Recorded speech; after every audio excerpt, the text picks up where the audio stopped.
الدهنية، وبعد كده بيبدأ شغل المصنع الحقيقي. أهلا بيكم في مصنع الطاقة في جسمنا، الميتوكوندريا.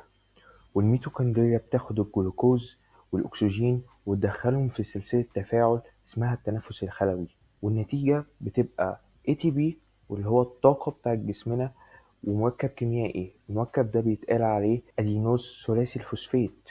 ال ATP مهم جدا لجسمنا لأنه الطاقة. خلينا نتخيل ال ATP ده زي بطارية صغيرة بتدي جسم الطاقة، بيستخدمها الجسم في التفكير والحركة والتنفس حتى لو عيونك هترمش. السؤال هنا ازاي الجلوكوز بيتحول ل ATP، وده عن طريق 3 مراحل مهمة. وهي أول مرحلة الجلايكوليسيس، ودي بتحصل في السيتوبلازم.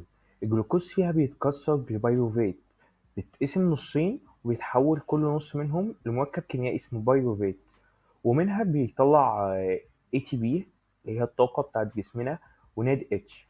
الناد اتش ده عبارة عن